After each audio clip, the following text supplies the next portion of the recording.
Hi friends, global affairs में आप सभी का स्वागत है। मैं हूं साइमान।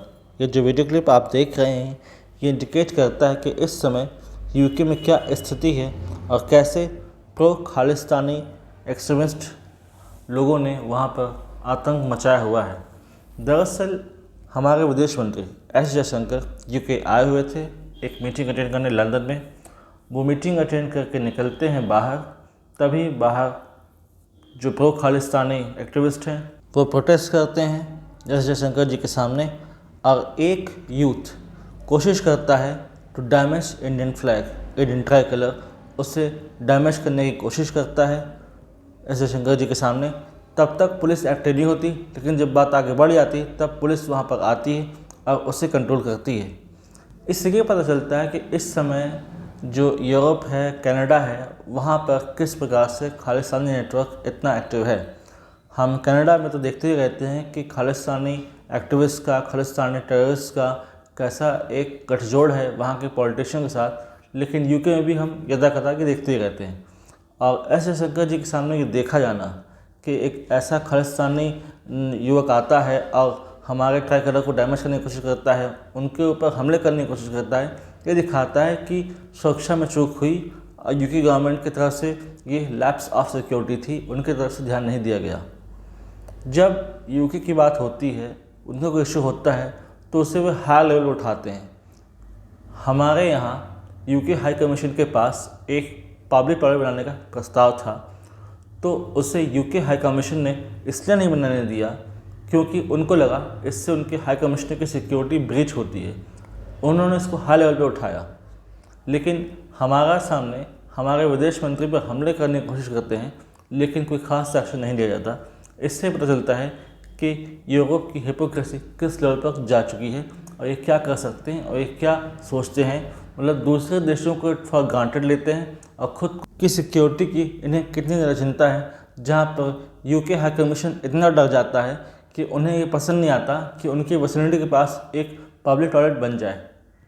इससे पता चलता है कि कैसे खालिस्तानी डीपली इंगेज हो गए हैं कनाडा में, यूएस में, यूरोप में, यूके में, और वो किस प्रकार से एक पावर रख रहे हैं, एक पॉलिटिकल पावर होल्ड कर रहे हैं।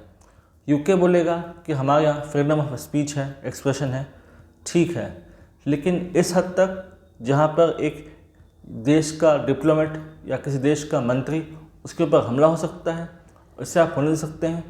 और ख़ासकर तब जबकि यूके का एक इम्पॉर्टेंट पार्टनर रहा है इंडिया इन डाइवर्स सेक्टर, फिर चाहे वो डिफेंस हो, आईटी सेक्टर हो या दूसरे इकोनॉमी के फील्ड हो, जहाँ पर हमारा बायलैटरल ट्रेड अच्छा खासा है और अच्छा खासा इंडियन डायस्पोरा यूके में रहता है और वहाँ से रेमिटेंस इंडिया भेजता है, फिर भी यूके इसको फॉर ग्रांटेड कैसे ले सकता है। हम देख चुके हैं कि कनाडा ने क्या किया जब निज्जर पर हमला हुआ और उसके बाद कैसे कोशिश की गई to dismantle India Canada relationship. इसके पहले भी यूके हाई कमीशन, माफ़ कीजिएगा, यूके में इंडियन हाई कमीशन पर हमला करने की कोशिश की गई और इंडियन ट्राई कलर को उतारने की कोशिश की गई। हालांकि वो उतार नहीं पाए और टाइमली हम अपने ट्राई कलर को बचा पाए और उसकी गरिमा को हम प्रोटेक्ट कर पाए। लेकिन अब समय आ गया है कि सिर्फ कड़ी निंदा से बात नहीं चलेगी, एक हाई लेवल पर इसको उठाना होगा। अगर दूसरे देश अपनी बात को हाई लेवल उठा सकते हैं तो हमें उठाना होगा और यूके से डायरेक्टली बात करनी होगी कि आप अपने स्टैंडर्ड सेट कीजिए। आप ये डिफाइन कीजिए कि आप अपने close partners, allies, business partners के साथ कैसा ट्रीट करते हैं, क्या आप वैसी सुरक्षा देते हैं जैसा आपको देना चाहिए। वियना कन्वेंशन साइन किया गया था with regard to protection of diplomats and the ministers, president, prime ministers who are visiting to foreign countries. कोई किसी देश का प्रधानमंत्री, राष्ट्रपति, डिप्लोमेट या मंत्री उस देश में जाता है तो किस प्रकार उसे सुरक्षा दी जाएगी, अगर इस बात का ध्यान रखा जाएगा तो उससे कोई नुकसान ना हो, उसके ऊपर कोई हमला नहीं हो। लेकिन यूके इसे शायद भूल रहा है और यूके में शायद इस बात पर कोई चिंता नहीं है। Keir Starmer, prime minister of UK, उन्हें देखकर ऐसा लगता है कि उन्हें कोई खास चिंता नहीं है यूके इंडिया रिलेशंस की। मतलब उन्हें इस बात की चिंता नहीं है कि बायलैटरल रिलेशंस में अगर इम्पैक्ट पड़ता है तो पड़ने दिया जाए। उन्हें लगता है कि अभी भी वो 19th सेंचुरी, 20th सेंचुरी की यूके में जी रहे हैं, जहाँ पर यूरोपियन सुप्रीमेसी इंटैक्ट है और आज भी अपने वो आइवरी टावर्स में हैं। लेकिन समय बदल चुका है। ये 21st सेंचुरी है और भारत टॉप मोस्ट इकोनॉमी में आता है और टॉप डिफेंस प्लेयर है। तो यूके को समझना होगा कि अपने मेजर पार्टनर के साथ वो ऐसा नहीं कर सकता, अदरवाइज़ उसको बहुत कुछ खोना पड़ सकता है in regard to bilateral relationship. Canada ने ये सब करके अपना बहुत नुकसान किया है।